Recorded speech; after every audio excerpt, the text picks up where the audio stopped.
Finally got done looking at everything from the flea market haul, $50 haul, we'll call it, I guess.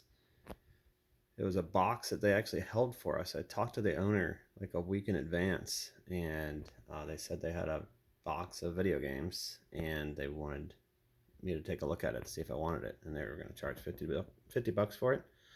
Got there, most of it was not video games. Most of it was these DVDs and a bunch of other just random miscellaneous stuff.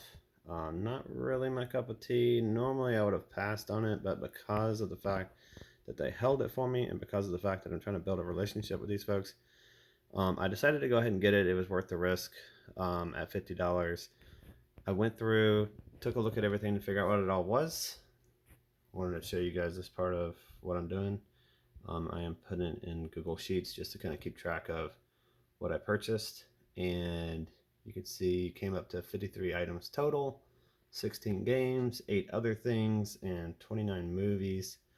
Um, Kind of doing a conservative guesstimate on value. It's at about 275.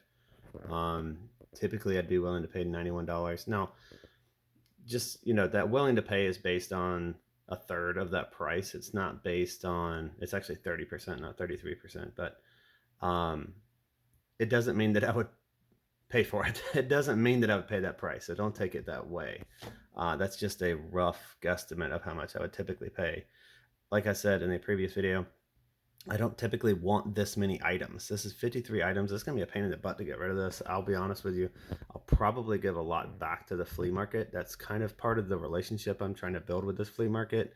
It's a very unusual flea market slash thrift store. They basically take donations kind of like a Goodwill and then sell them, but it's owned by an individual. Um, and he's just trying to support himself and his family basically. So I'm willing to give him some stuff if he's willing to give me either heads up or exclusivity, hopefully, on any video games that might come in. And then I'll come take a look at it and try to give him a decent price. And we had gotten a really, really, really good deal on the last deal at this place. We had bought a clothes hamper full of all kinds of stuff, but one thing was Paper Mario on the GameCube. And we paid 35 bucks. So I told him I wanted to start donating stuff to him that he could sell if he would start giving me a call when he got gaming stuff. And that's what happened here. So anyway, I'll just show the highlights super quickly.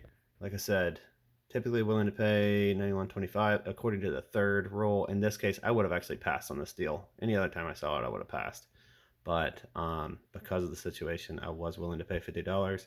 That works out to roughly 18% of the total value. Like I said, I was trying to be pretty conservative. Let me get zoomed in there to what's in this package so I'll show you kind of what worked out. The games is what I'm typically interested in. This game was worth way more than I thought it would be. At 43 bucks. This is the sealed Game Boy Advance Pac-Man World. 43 bucks ish. This came out to $26. So actually kind of surprised on that. I knew it was worth a little bit when I looked it up at the place. Then this was a surprise. We actually found this during the last video. I haven't tried to clean it up or anything. It looks like it's a little scratched. But that was like tucked into another thing. It's worth 15 bucks. I was actually surprised these loose Half-Life 2 discs. I thought this was OG Half-Life, but it's actually Half-Life 2. These OG Half-Life 2 discs are worth about 15 bucks according to price charting anyway. This is Dungeon Siege, and it comes in at about 11 bucks. Same with this one, Sim Theme Park, and then this is Another Century's Episode R, Japanese version. Comes in at roughly $9. So most of the games are based on price charting. Pretty much everything else I kind of did a little research, looked it up on eBay. One surprise that I once again thought was basically worthless probably was this Timex CD clock thing. I haven't plugged it in to make sure it works, but on eBay, the last one sold for like 40 bucks, I think it was. 35, 40 bucks. And so I discounted it because shipping was included. So my estimate was 25 on this thing.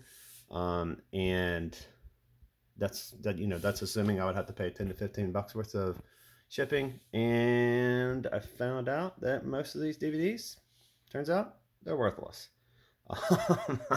Not terribly surprised to find that out. There was a couple gems in there. Pink Floyd, Pulse DVD, and then the Rolling Stones Babylon Tour, both worth a few bucks. But as you can see, the majority are zeros.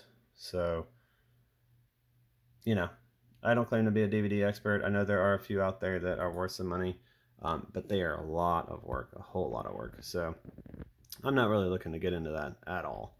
So I'll probably redonate a bunch of these back to the flea market, or possibly just try to throw them all together in a lot and sell them for like, I don't know, 15, 20 bucks maybe, if I can even get that. I'd probably be like 10 bucks, I bet. But anyway, some good stuff. Hopefully I'll be able to get my 50 bucks back. If I can get my 50 bucks back, I'll be happy. And I think that if I throw a few lots together and then sell just the cream of the crop individually, I can probably do that. So I think it's a score.